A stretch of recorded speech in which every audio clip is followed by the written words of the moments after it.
This video is in response to the many globe propagandists who demand that I show a picture of the edge of the flat Earth. I'm going to prove in this video that independent travel is not allowed under the Antarctic Treaty System. That fact alone should cause any thinking person to begin questioning our official models, because something big is being hidden from we, the plebeians, and we're not talking about penguins. For most flat earthers, based on the information that we can reasonably gather, Antarctica constitutes the outer rim of the known world. In other words, Antarctica is likely the shoreline to all of the world's oceans. This is the 60th south parallel on a potential flat Earth azimuthal equidistant map. It seems that Antarctica constitutes the circular shore of the known world.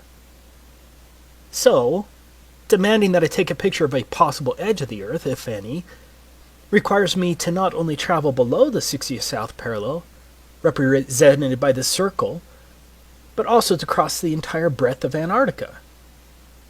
Or whether Antarctica is indeed the shoreline of the known world, I don't know the answer.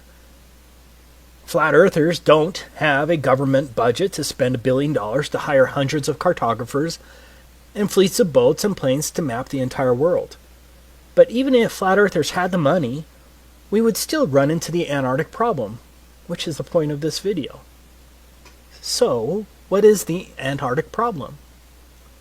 It is the fact that independent travel is not allowed below the 60th south parallel in any reasonable manner to make any determination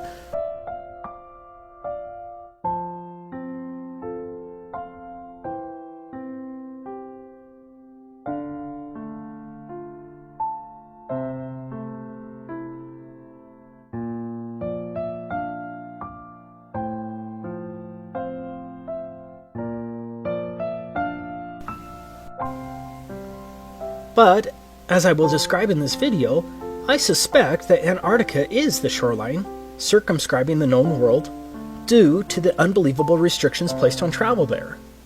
Do you really think it's because of penguins?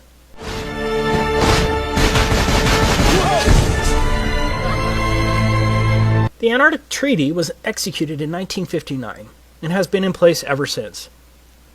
Think about it. No country had any real alleged concerns about the environment at that time. One of the more interesting facts is that the Soviet Union also ratified the treaty, and did so from the beginning on December 1st, 1959. Do you really think the Soviets were truly concerned about the penguins and the fragile Antarctic environment? In other words, America, the USSR, and the rest of the major countries of the world remain partners in generally closing Antarctica throughout most of the so-called fake space race, the Cuban Missile Crisis of 1962. As I was preparing this video, I found something else that's interesting. Out of all the flags of all the countries across the Earth, can you guess which one only shows a map of the country as the emblem of the country? You guessed it. Only one. Antarctica. Yeah, the one country they want you to know the shape of. Let me make this clear from the beginning. Travel to Antarctica is more difficult than travel to a military base. I'm not talking about going to the visitor center along the edge of Antarctica. I'm talking about a real trek, pointed directly south across the entire 3,400-mile breadth of Antarctica and back again to determine whether Antarctica circumscribes the known world and to possibly determine whether there's an edge, a dome, or whatever, and then take a picture of it. I'm talking about repeating the trek of Admiral Byrd and discovering that area as big as the United States that has never been seen by a human being on the other side of the South Pole, full of minerals and such just waiting to be explored.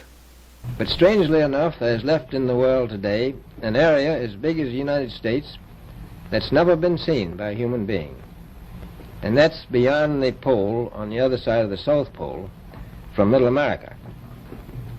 And I think it's quite astonishing that there should be an area as big as that unexplored.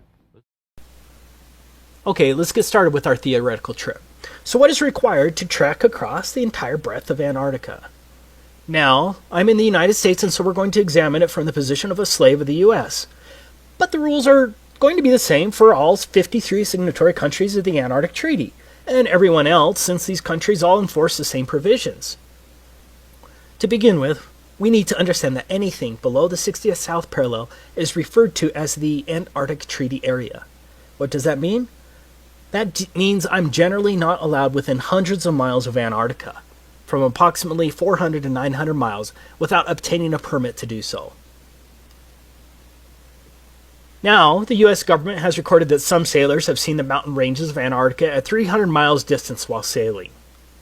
Of course, 300 miles should be impossible on the globe with a curvature drop of 11.4 miles, but the 60th parallel is between 400 and 900 miles away from the shoreline of Antarctica. Even under a flat Earth, that's a lot of lower atmosphere to see through. In other words, I can't even see Antarctica from the ocean without first obtaining a permit from the U.S. State Department, or whatever department that controls that in your country. Taking a trip to the 60th South Parallel isn't going to accomplish anything, and so we're stuck with getting a government permit. So let's go through the steps to obtaining a permit from the U.S. State Department. This is the handbook of the Antarctic Treaty System. These are the rules that govern all signatories to the treaty. Most importantly, we're going to look at the rules governing non-governmental activities located here, and some of the rules regarding the protection of the environment located here. Now, as a U.S. slave, this is the first form you'll have to submit to get approved to travel to Antarctica.